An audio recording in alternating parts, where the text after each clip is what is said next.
Irreverent, entertaining, cool. You're listening to LA Talk Radio.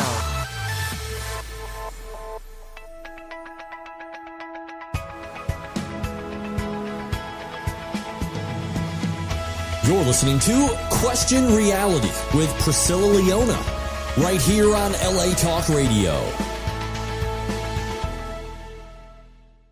Hello, and welcome to the Question Reality Radio Show. I'm Priscilla Leona, producer and host of this show, and we are coming to you live from Los Angeles, California. For 13 years, we've been providing our audience with entertainment industry career advice. Now, this show is for you if you are questioning your career reality about pursuing a career in show business, or if you're already working in the entertainment industry and you just need some tips, advice, or resource information on how to elevate your career status. We've got the tips for you over here. Now, some of the guests on our show include Emmy Award winners, we have Grammy Award winners, we have Tony Award winners, we have reality TV stars, and just a wide variety of working show business professionals. And I'm telling you, it never ends when I say working show business professionals. I get emails and texts from people saying, does that mean you have prostitutes on your show or people from the porn industry? No, it does not. I'm going to have to completely reword that. I don't know what I'm going to substitute because that's the perfect line that I created, working show business professionals. But no, it's not porn, people, you sickos. No, I don't have that. Oh, not that there's anything wrong with that industry. It is a thriving multi-billion-dollar industry. There you go. I got that disclaimer in there. But these show business professionals include film, television, music, radio producers, directors. We have casting directors. We have literary agents. We have casting agents, PR agents, talent managers, screenwriters, publicists. We've got actors and comedians and singers and novelists and script supervisors, stunt people. And every year we have an entertainment attorney. And this is so very important, especially if you're just starting out in the entertainment industry. You think, what the hell do I need an entertainment attorney? Well, that's something to aspire to, because believe it or not, even starting out, you really should have one on retainer. Now, I know people are like, oh my God, I can't afford to have an attorney on retainer. Well, there's LegalZoom. There's lots of other ways that you can Google information. But having an entertainment attorney on, I really get great advice for people starting from them about people starting out in the entertainment industry. And believe me, if you can afford to have an entertainment attorney, you've made it. You've come up in your station of life. Now, if you missed any of our shows, here are the 3 ways that you can listen to any of our past shows. Number 1, free mobile app. So download LA Talk Radio from the App Store, Google Play Store. We are also on iHeartRadio. We're on iTunes. We're on Amazon Podcasts. We're on Google. We're on Audible.com, Stitcher.com. I could go on and on and on. Just Google us and you'll find us on a bunch of venues, sites. Archive page, of course. You can listen directly from this website, latalkradio.com, the one you're listening to us right now. Look for the show title, which is Question Reality, or you can look for my name, Priscilla Leona, and we kindly ask a favor. We're asking the favor. I've never asked the favor before, but we're going to ask it now. We kindly ask that you please subscribe to our podcast and follow us, give us little thumbs and fingers. These days, a thumb and a finger is something you want, and you can say it without shame. Give me a finger, give me a thumb. We all can say it, and it means something that's not, I could talk about that for an hour. We're not going to. All right. Finally, if you want to be booked on our show or refer someone to be a guest to promote themselves, to showcase their projects or their products, or just help listeners by providing sage career advice, just go to our official website. Now you got to tune in and listen and focus and focus and focus. Ready? You have to go to questionrealityradioshow.com. questionrealityradioshow.com, not the website that you're listening to us on now, which is obviously latalkradio.com. This is a website where we air the show. Again, go to questionrealityradioshow.com. And what's great about that is you can see our annual guest schedule. So you might want to go there and take a peek at who the upcoming guests are and check out their sites. And the way it's just very, very simple. It's the name of the guest, what their title is, their profession. So if, for example, if you want to be a script supervisor, you go, you see Jane Smith, script supervisor. So you go, oh, I want to tune into that show because I want to know what it takes to become a script supervisor, et cetera, et cetera. So that's the way we have it set up. So again, to submit to be booked on our show, click the contact link on the Question Reality Radio Show website. And we just need your name, your email, title, and a website. That is it. So fantastic. I think we finally finished with that. Well, let me tell you, I was so excited when my friend Aaron contacted me, Aaron Stahl, the one and only. He contacted me because he's working on a new project. One of many. He is a man of many, many hats and shoes. He is working on a project called Madison on the Air. And while I'm talking, you can go there now and check it out. It's MadisonOnTheAir.com, and we are going to have the creator. Her name is Chrisi Talyn Saje, and she is an actor, a director, and a producer. And of course, Aaron Stahl is an actor and a voice actor, and they're here to discuss Madison on the Air, which is a scripted comedy podcast. And just briefly, what it's about, it's about a woman named Madison who is zapped from our time period into old time radio dramas. I'm telling you, when I read this synopsis and premise of the show, I said, oh my God, this is for me. I love it. I love it. How cool is this? I mean, there's nothing else like this right now on television or on any other podcast. I searched, I Googled it, I couldn't find anything. So again, she's zapped from our time period into old time radio dramas where obviously there's no technology, no Starbucks. I would die. I don't even know how one can live without a Starbucks these days. And no one is PC. Now, I am all about that. I am loving that. Every day I say to my husband, why is everyone so offended by every little word? Oh, why can't it be like it used to be? And Albert just rolls his eyes at me. He said, oh, I don't know what's going on with you. But anyway, Madison is the character who teams up with radio icons like Sergeant Joe Friday. For Gen Z, you don't know who the hell that is. Well, look it up. I don't know how you could not know Sergeant Joe Friday. Marshall Matt Dillon, coolest of cool. I think they put a sock down there, though. I watch those old shows. I'm like, he has a sock prop. I'm telling you, that is not a natural point. Superman and more. She has them all on the show. So the original radio scripts have been adapted to give a really funny look at the way things were and the way things are today. So you go, oh my gosh, will she survive? Is she going to run into all kinds of chaos and drama? Women, they would just backhand your ass if you just give them the side eye. So we don't know what's going to happen. You got to tune in to find out. So she has new episodes that premiere on the 1st of every month.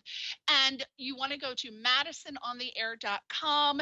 You can also go to Madison on the Air on YouTube. Oh, see, I'm going to just segue right into my tip, because this lady has done it right.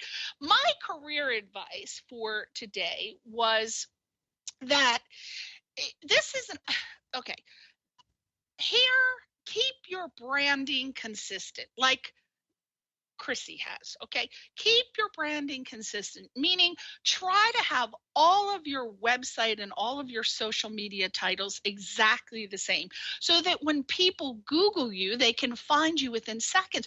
Remember, when you're an actor, a director, producer, writer, dancer, musician, you're an entrepreneur, and you have to think of operating all of the departments that a company would do, such as PR, marketing, social media, content building, etc. So you really have to think logically and analytically about how you need to represent yourself and your products. And all of your content has to be available for immediate visual and auditory accessibility. Nobody, and think about yourself. Do you want to spend an hour trying to track down all of your sites? No, you can't be named Debbie Malone and have a site, Debbie does Denver, or Debbie, Debbie's dot. You can't have all those different names, because people go on Google and they type what they know, and they don't want to, if they have to spend, and this is based on research, if people have to spend more than 10 seconds to do a deep dive on Google for your website or to find you, well, Sister Christian, you just lost a sale, a fan, and a follower. I'm just telling you right now. So don't do it. Like Chrisi has done. She has everything. If you go on Facebook, Madison on the Air, Instagram, Madison on the Air, YouTube, Madison on the Air. Girlfriend's got it locked down. This woman knows her business, and she knows how to promote. And hopefully we can get some really good career advice from her. So without further ado, we are going to meet these two little hotties of this hot show, Madison on the Air. Welcome, Chrisi and Aaron. Hi, great to be here. Yeah. Wow. I know that was a little long-winded, but that's what I do. Couldn't have said it better myself. Oh my God, every week for 13 years I've been doing this. It's like I never get tired of it, because every guest is exciting and there's always something new to talk about. And if it's one thing I love, it's meeting new people and talking about new things, especially when projects are exciting, like the one that you have, Miss Chrisi. Now, the way I'm going to talk to Chrisi first, then we're going to talk to Aaron. But Aaron, if you feel like you want to, contribute, you feel free. Thank you. Chrisi, yeah. That's what you're here for. For those who don't know, Chrisi, can you please just briefly give us your entertainment career highlights? The highlights. Well, I have a degree in theater performance, but I've also been doing improv for 20-something years. And I like to say I've had every assistant job that Hollywood has to offer. So I've been working here in the industry since the late 90s. And it's interesting what you're talking about with like branding and things. It's like I even have a background. I have some marketing background. I have what's been said as an eclectic resume.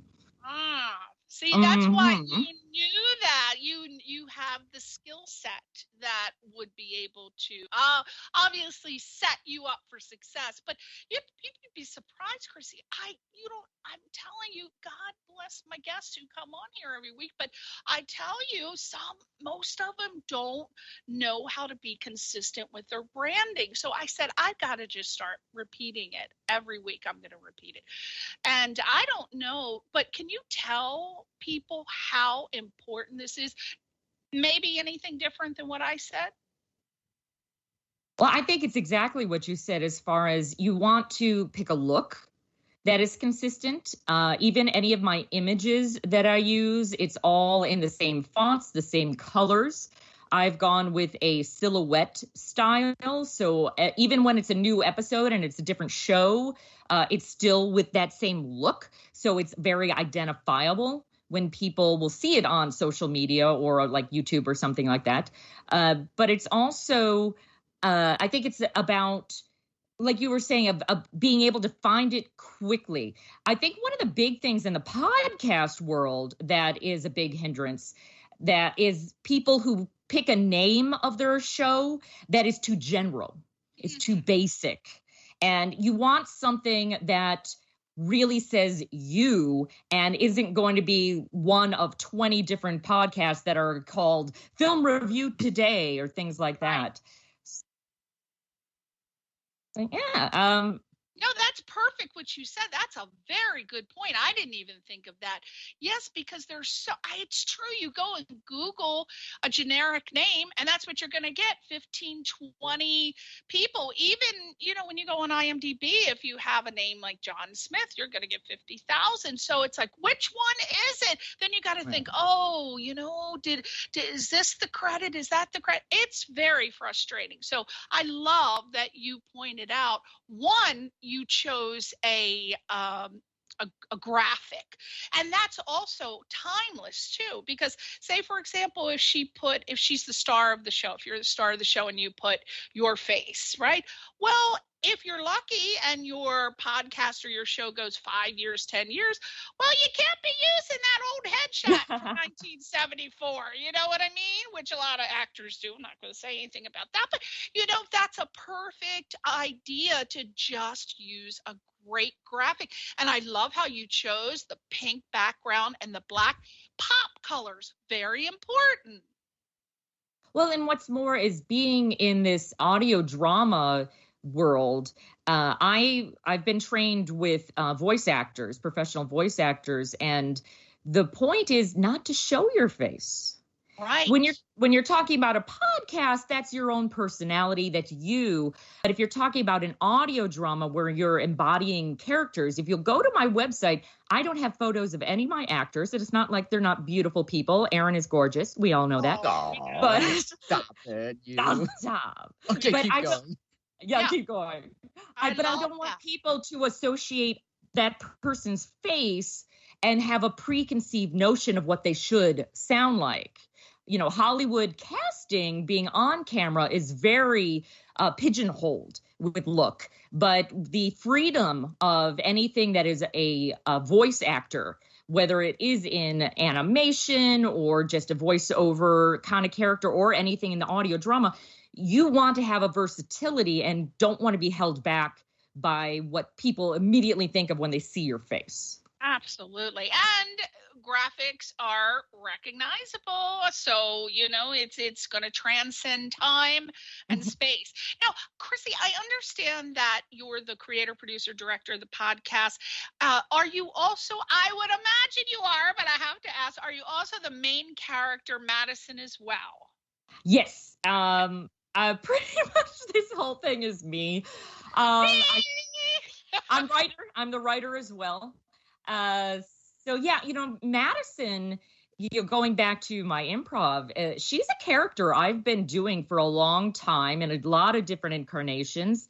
So she was very easy for me to embody. So when I'm writing her, her voice is in my head already, and the dialogue is able to just come out naturally because I've lived her for so many years. And who is Madison? Who is she? That's an interesting question, because I think the comedy style can be a little more on the Gen X side. That's my generation. But she also has a very millennial, younger 20-something side to her too. So I think she's a kind of whatever she needs to be in the moment. But if you're looking at her as far as how she's presented in the show, she's in her late 20s, as she is a makeup blogger who accidentally got zapped into these old time radio shows. So she is dedicated to makeup and artistry. She loves her mocha lattes, and that's why she's terribly disappointed that there are no Starbucks. She's starting to Jones for those mocha lattes terribly. And she also, she has some sides to her where you get a little glimpse into maybe she doesn't date the best guys and puts herself into some interesting relationships with a lot of losers. She's not particularly kind to her siblings, and she's really not held a good job. Was that pre being zapped, or is that after she zapped? Because who is her family, or where does she go once she's zapped? I'm trying to comment this from the perspective of people listening. They're trying to think, well, what do you mean? Was that who she was before she was zapped? And after she's zapped, does she go back in time? And are these the relationships she's having? Was her whole family zapped? So without spilling too many beans, what can you tell us about that? Well, I would say the most fun part of Madison on the Air is that I don't explain that stuff. We have a great theme song my husband Jeremy wrote, which will get stuck in your head, definitely an earworm. And it's all basically, it's kind of like MST3K for anyone out there who remembers that show, where just don't ask any questions. Just accept that this is the reality of where she is. We can't really explain science-wise how she got here. I don't know how she jumps from one to the other. Is it quantum leap? I don't know. And there's a little bit of things start to get revealed kind of as it goes along. She often asks, like, what are the rules here? Can I be killed by one of these bad guys with guns? Who knows? So it's kind of left up in the air. That's not what we're focused on. I got it. Now, how did you come up with the idea and title for the show? Two-part question, I think. How did you come up with the idea and title for the show? And then who is the ideal audience for this show? Well, I am a huge fan of old time radio. I started listening to it. CBS Radio used to actually play some of the old dramas in the evenings going back about 20 years now. And I got hooked, and I found a lot of different resources online. So I have literally listened to a different radio show every single night. I use it to fall asleep by. That's how I relax, to lots of noir and murder mysteries. And I've fallen in love with this era. I think it's a lot of fun. I think these are like windows into the past, not only in their attitudes, which aren't PC, of how they treat women especially, certainly minorities. It's definitely a very stylized period. And, it was right before television. So it's often referred to as the theater of the mind, which I really love. I know there are a lot of audio drama podcasts out there that prefer more of a narrative style, which is more like a book on tape kind of thing, where someone does a lot of reading of long paragraph of narration. But I like the old time radio where there's action with sound effects and the different characters. And yeah, maybe somebody has to say, oh my gosh, he has a gun. So we know that there is a physical gun in the guy's hand. Right. But if you do it organically, the way they did it, the way they perfected it back then, I think it's still very entertaining, and you don't bump on those things. So like I was saying with Madison, I had been working with her for many years, and I just kind of thought it would be funny. Like, what if somebody was in there, again, I referenced MST3K, commenting on what is going on, and kind of calling them out on some of the things that are a little out of date now. And she can definitely call them out on things, but she gets put in her place too. Because there is, like you had also mentioned, like people get sensitive about maybe a particular word, even though it's just a word, and how is that word bothering you so much? So there's both ends of the spectrum, the way they handled it back in the 30s through the 50s, and maybe how we're handling it now. Like, where is the happy medium? Let's admit that not everything's perfect. Neither side is perfect. Oh my God. And who, if you were to say my perfect ideal audience is, or my target audience for this show, who would they be? Obviously anyone who loves old time radio, but who else would love this show? I think, there's definitely a lot of pop culture Gen X references. So I think my peeps would appreciate a lot of that. But it's also, I've been approached by a lot of people who say it's a really great gateway into old time radio for younger people who maybe would be put off by how old the style is, or a lot of the recordings from the past are very hard to listen to because they just haven't survived audibly very well. So this is, a fresh, clean show to listen to. But I think I want to believe we have a wide range of different audience. But it's comic. It's like if you like a good old fashioned sitcom, that is my training. I've spent years training in just sitcom, like multicam writing. So it very much has that feel to it. I've been told it has a little of a Deadpool feel without the obscenity side of it. I keep it TV clean. She's very mild with her language, but it's that kind of pop culture references. Got it. Now, obviously, a podcast is the perfect venue, I feel, for this show. But at the inception, were you ever trying to make a decision of whether this should be a web series or based on the content you felt, no, it absolutely has to be a podcast? Because I have the ability to see things in many different ways to be done. One sentence, I can come up with 5 ways. So I could see this done as a web series or a film or anything with a visual medium, because I feel that it could be done both ways. What made you decide to do a podcast? Well, definitely because the original dramas, the radio OTR is all audio. Right. But also I've done a web series. I've done a web series that won a few awards, got me into grad school for film. So that was great. But you need a pretty darn good budget these days. Yeah. To put one together. Back then, they were accepting of, because I premiered my web series on MySpace. YouTube didn't exist yet. That's how far back I go. Wow. And so people were forgiving of maybe the audio quality, maybe the lighting, camera work involved, and realized that the websites were a really great platform. It became taken over, and there were places that I was winning contests that I then couldn't even enter anymore because I wasn't high enough quality. And this is the beauty of podcasting. It is an open venue for anyone who has any idea. Mm-hmm. And it doesn't really cost that much, depending on what you're doing.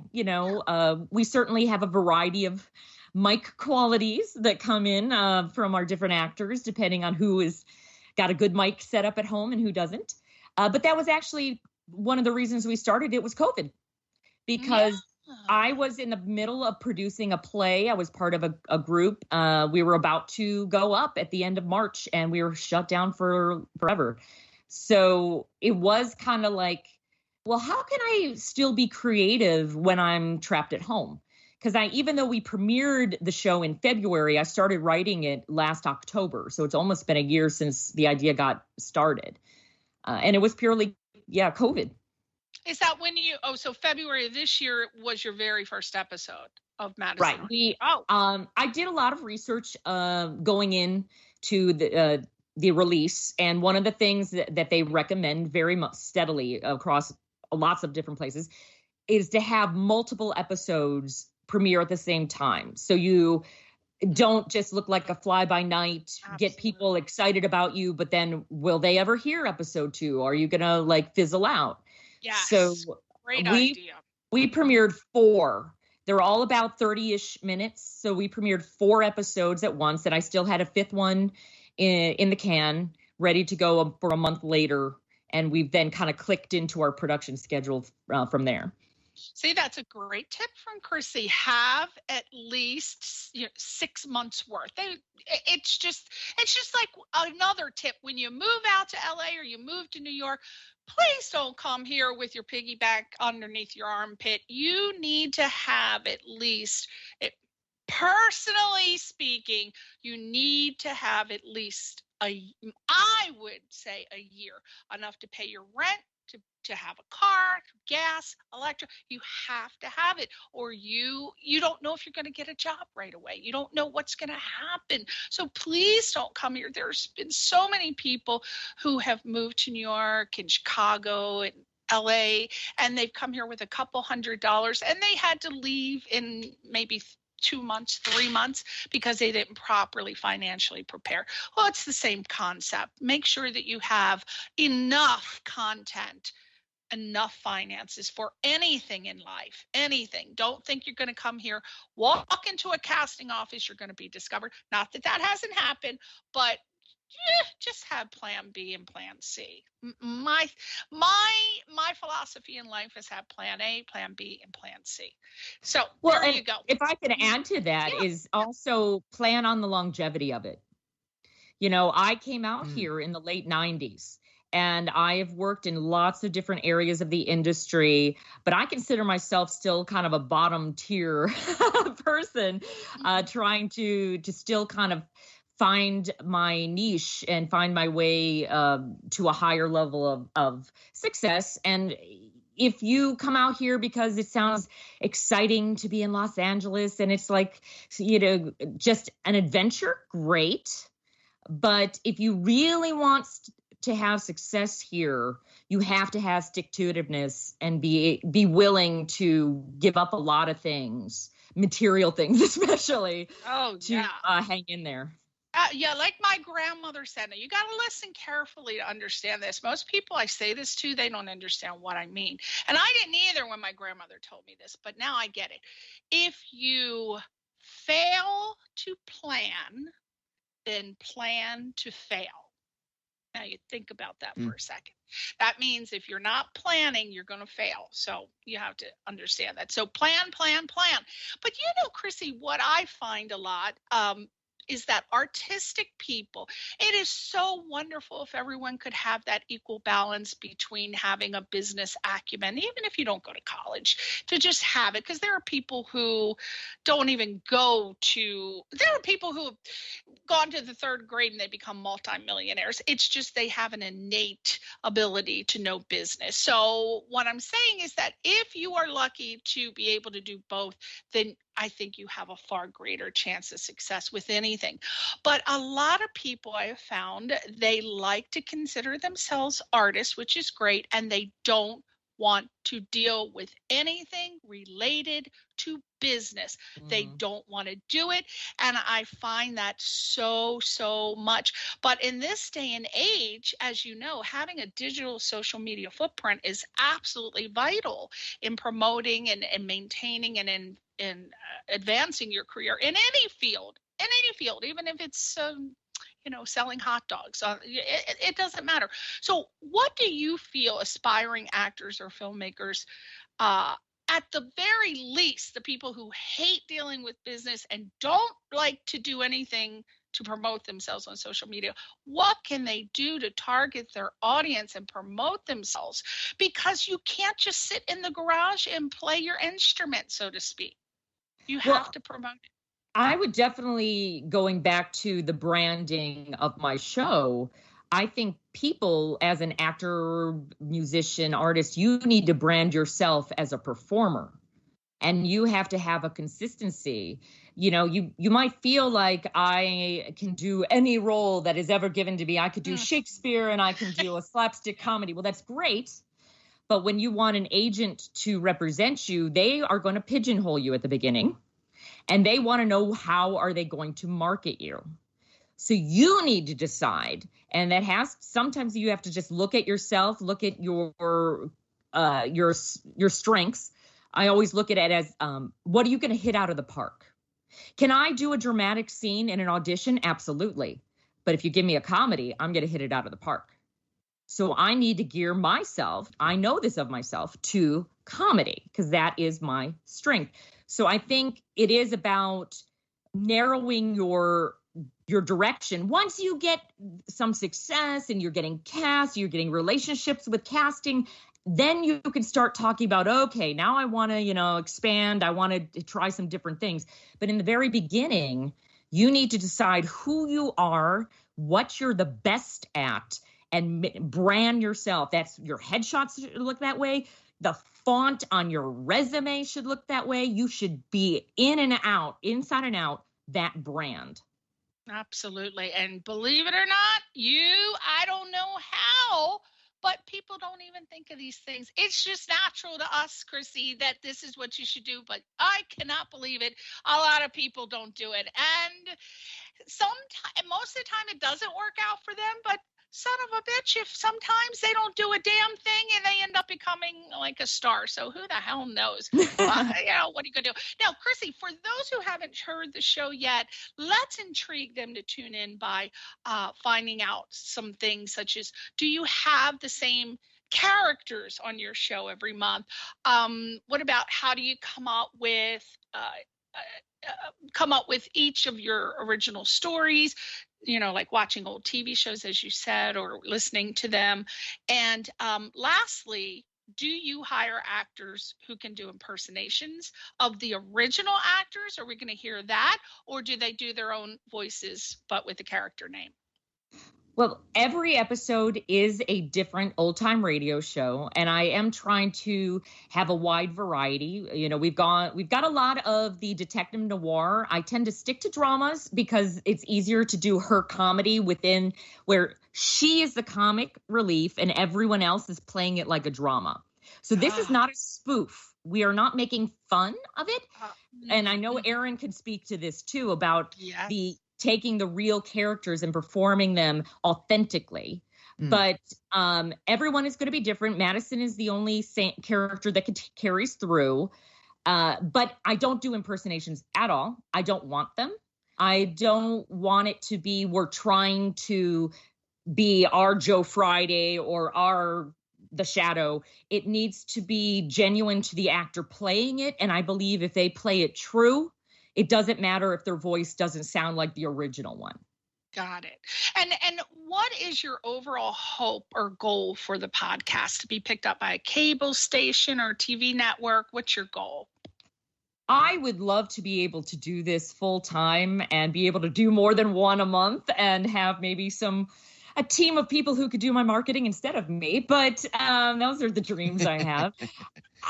When you've talked about a visual medium for this, the one thing that comes to mind to me that I think would work would be animation, like along the lines of, say, Harley Quinn style, or an Archer style, an adult kind of image. But otherwise, no, I would not want to see this actually. I don't think you really could make this a TV show with live actors. Got it. Now, I know that you are also, along with the millions of things you have on your plate with this show, you are a passionate animal lover as well.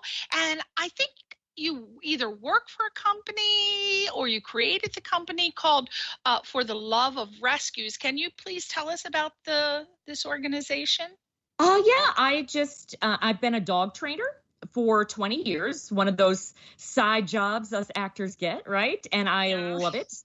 And about 17 years ago, I'd been working a lot with rescue dogs and realized that the calendars, they were saying wall calendars that they would sell in the stores, were always these perfect purebreds of every breed. And they didn't represent the dogs I saw in my classes or out at the park. They weren't these mixed breeds. They weren't a dog with one eye or an old dog. So I started this calendar. It's a calendar project where it's featuring rescue dogs to benefit rescue dogs. And I have been doing it every year for 17 years now, where they can go to my website, fortheloveofrescues.com. And that's also on Facebook as well, where, you buy a calendar. And 100% of the proceeds will go to the participating rescue group of your choice. There's a drop-down menu. You could search by state to see if there's maybe one that's in your part of the world. And that money will all go to them. And I've raised thousands of dollars over these years. And this is my first year I've added cats, too. So very exciting. Cats. But, yes. But as a dog obedience trainer, I include dog training tips every month. I have fun furry facts about dogs and cats, and then the back 3 pages of the calendar, because then we feature about 150 animals in it. It's not just one a month. It's a collage. And I do the happy ending stories because it's all about animals who have they're rescued and they're in good homes now because of these rescue groups. Well, that is such a noble cause. Now, is the core company, is it PATA or SPCA, or is it's all me. Oh, It's my project, and then any group can join for free. I most of the rescue groups I work with are smaller than like an SPCA because they're like a mom and daughter who decided they wanted to save animals in their town in Tennessee. Okay. So they just started pulling animals out of shelters and trying to find homes, and they need help with fundraising, but they're so busy saving the animals and caring for them that they don't have time to raise money. So I'm a tool for them. Okay. I was trying, because on TikTok, I don't know if you have TikTok, but there you can choose a charity to be posted on your TikTok page. And I thought, I'd love to put For the Love of Rescues, but I went in the drop down menu and I didn't see it. So is that something you're going to be adding, your charity or what you do to the TikTok, or no? That was just a personal question. I am not familiar with TikTok very much, but my husband is, so I can ask him about that. Yeah, check on that.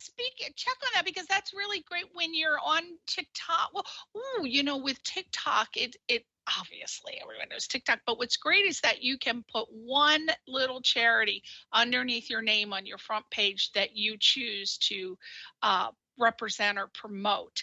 And so if someone clicks on it, they can just go there and they can donate. So check that out. All right, let's move on to thank you, Miss Chrisi. I love your name. I mean, you sound like a pinup. Like a pinup baby. And that's why you'll never see a picture of me. Chrisi Talyn Saje is the greatest name in the world. If I ever get a boat, I'm going to name it Chrisi Talyn Saje. That's like dang. High praise. Yes. Now, Aaron, you obviously have known Miss Chrisi here for a while. First of all, how did you meet Chrisi? How did you end up on the show? Did you have to audition? And then I got lots of questions for you. I got so many. Go ahead. How'd you meet Chrisi? How'd you end up on the show? Thanks. Yeah. So I think, correct me if I'm wrong, Chrisi, I think we did a play together with, written and directed by a wonderful man named Jack Zulo, who wrote a play called, what is it? It's a show about Jim Belushi, John Belushi's life. Yes, some highlights in his life. Live from the Grave. It's John Belushi. Yes. Jim Belushi. I'm Belushi. John is the one who died. Jim is the one who's still hanging Jim's in there. the one. Thank you. Yes. So did you have an audition or for this particular show, or did Chrisi just say, I know it's you? It was somewhere between that and her pleading, begging me to be a part of it because she needed somebody. Somewhere in there. Who's the character on the show? Say again. So I am very happy to say that I get asked to play multiple characters throughout all of the shows. Not all the time, but definitely a new character each time, because each episode is from a different story entirely. Oh, that's exciting. So that keeps your job very interesting. And you need to you have to be constantly piqued and titillated, because my gosh, I've worked with Aaron Stahl on a couple projects. He's a fantastic actor. And he's probably had his hair long for a while, but when I met him, he looked like he was running a corporate charity. He was so clean cut and all bristled and whistled. And I was like, there he goes. But he's been an actor for, I think he said 15 years. And you are constantly involved in interesting projects. But what I didn't know about you, Mr. Aaron Stahl, was that you performed off Broadway. I didn't even know you lived in New York. Did you live there for a long time? Or?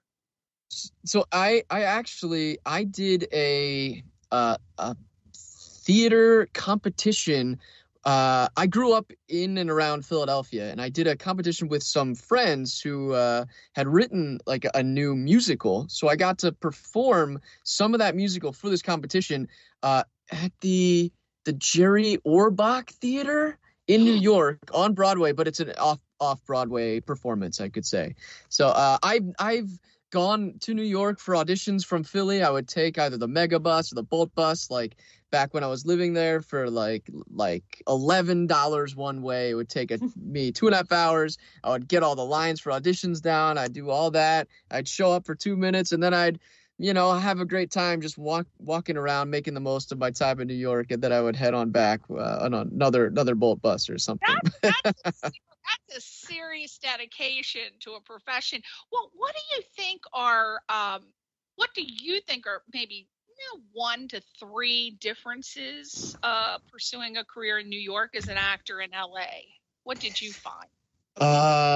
So first I should say I didn't give New York a full chance like I have here in Los Angeles. So there might be a little bit of a skew or a bias to what I would think. There are definitely others who would be able to tell better than I more concretely, but I would think you'll have to that first off. Well, now I guess post quarantine, life is generally different, so you don't have to rush to auditions in the different ways in which you would go about getting there, whether it's driving or taking public transit, which was a lot more convenient on the East Coast up there. But you were asking like the differences, right, between Los Angeles and New York in terms of being an actor, right? Yeah. Yeah. So there's from the vibe that I've been getting from what other people are telling me, New York, there's a lot more theater to do. If you're looking for theater, go for it. There's a great community. You can always find something to do late at night or in the morning, whether it's performing stand-up, performing some improv, and that's on both sides. You can do both coasts. You can do really whatever your heart desires. Yeah. I would think, New York is more, go there if you want to pursue a career as a theater actor first, and then you could always come to LA. You know what I found exciting? I said, oh my God, what? Okay, I remember when I first saw you in your tuxedo when you were driving for Uber, and I thought, oh my God, that's the best and most clever idea I have ever seen for an Uber driver. Well, obviously I was right, because I understand that you were on Good Morning America, and you, I think it was because they had you on the show for being a rideshare driver in a tuxedo. I guess that's why. But how did that happen? How did they find out about you? Yes, that's correct. Yeah, thank you. How did that happen? So I had a few tuxedos from doing catering, as trying to survive LA as an actor job, and I put them on to drive for Uber and Lyft after maybe like a month of just driving in plain clothes. And I made an Instagram account for it called Dapper Driver. It's all one word with a Y instead of an I in driver. And it's on Instagram, and I would take selfies with my passengers, and I would kind of put on this air of just of whoever gets in is the best person in the world, and I want them to have a great time. And one of my passengers just so happened to be an executive producer of ABC News, and he just kind of fell in love with the idea, and we had a great time. We met up for coffee and just discussed life and things, and he's like, I've got a thing for the Oscars. We're going to be filming what all the celebrities might end up doing to get ready for them. So I want to take you and a reporter and have you both go and do those things. So we went and we got coffee. We went to a spa, got facials together. We went to a pizza place, a wine and pizza place that takes 30 days for the next reservation available. We just walked right in and we got pizza and had a great time. And so that's kind of how it came about. And it was an episode for the Oscars like 3 years ago now. Yeah. And that's branding right there. You totally nailed it. Yeah. Wow. Yeah. Oh, thank you. Wow. What happened as a result? Did you did you get a bonus award, a plaque? Did you? Oh my gosh. I did get some kudos from the upper management I get from Lyft and Uber, but nothing like any kind of plaque or anything. I did connect with thousands of passengers, and some of them have become friends of mine, and we've worked together in terms of creating content and acting and writing and producing and directing. And I've just how can people, how you're still driving for Uber, I imagine, right? Occasionally, or if people just ask me to just give them a ride as the Dapper driver, then I'll just, I'll do that. That's what I was getting to. How can someone have you as their driver for Uber? How would they get in touch with you to request you? Is that possible? Yeah, I mean, they could just send me a text, or they could find me on Instagram, or they can email me at dapperdriver there on at gmail.com, dapperdriver@gmail, or just on Instagram, or they could just text my number, which is still a Philadelphia area code, so it might yeah, you might not want to give that out on the air, but I think I'm looking for it. I have so much stuff. It's Dapper, Dapper, and is it GRY? That's correct. DRYVER? DRYVER, and there's no space between the two words. Dapper driver. So you're on Facebook, Instagram, everyone as that name, and they can text you and ask you are you allowed to come and pick them up? And yeah, I mean, of course, it's a little bit challenging to connect sometimes with the app. So there's and as long as I'm a business, I can and do everything down, through on the books. We can arrange it outside of it too. So there now is that. See, if you want someone safe who's not going to try to hump your kneecap in as an Uber driver, Aaron, I promise he's safe. He is totally. You are too sweet. And who doesn't want to be picked up by a guy in a tuxedo and get their Uber ride? My God! So you contact Aaron real quick, and this is the last question. Got to wrap it up because I'm already 3 minutes over. Oh gosh. Real quick. I want to have you on separately because we got so much to talk about with you. You have so many interesting things in your life. But I want to know about that damn cow. I heard that you recently hugged a blind cow. This is correct. I did. I think, Chrisi, you might enjoy this too. It was a friend's birthday party. We got to rent out a farm of only rescue farm animals. I guess animals that would either be put down or were in social media who went viral for some reason because of neglect or abuse, or they escaped a slaughterhouse. And gave the cops a chase downtown for like 3 hours. So these animals have been given like their last chance, and they're at this barn in Santa Clarita called Gentle Barn. And there's all different types of different farm animals there, and they're just having the best life, probably better than you and I are probably having, where they just get pets and they get food and treats all the time. Like they do in Japan for the Wagyu. I don't want to talk about it, but yeah, we don't get massage, Chrisi, every day, all day. We hung up by the rafters and massaged by 20 Japanese men. No, Chrisi and I want to be massaged. Yeah, so that sounds like a great life for a cow. Yeah. So that was that story, and I'm very, very happy to have done it. So thanks for asking. It seems like a lovely barn. Yeah. I love that. Well, I want to thank both of you for coming on the show today. Everybody has to go check out this show, MadisonOnTheAir.com. And if you want to have Aaron Stahl as an Uber driver, go to @Dapper Driver. It's DAPPERDRY. VER. Very cute play on driver there.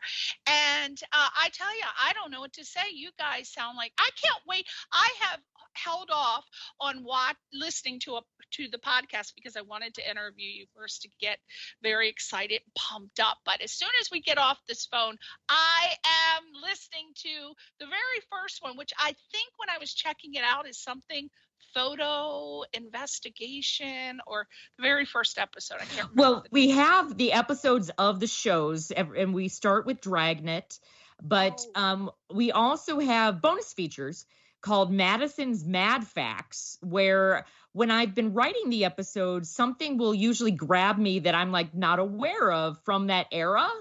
And I start to research it just for my own curiosity, and I decided to turn that into a bonus feature. Those are about 5-ish minutes long. They come out about 10 days after the episode, and they're kind of like a partner piece. So like right now, our latest episode was Casey, Crime Photographer, starring Mr. Aaron Stahl. And then the bonus feature is talking about photo manipulation throughout history. Woo! All right, there you go. Every month on the 1st, Madison on the Air, and then the new Mad Facts premieres 10 days later. Go to madisonontheair.com and at Dapper Driver. Thank you guys. Say goodbye to your fans, Chrisi and Aaron. Bye. Thanks so much for listening. Thank you. Keep listening. Yeah, we'll see you next time on Question Reality. Bye. Bye, Priscilla. Thank you for having us. Woo! You're listening to Question Reality with Priscilla Leona, right here on LA Talk Radio.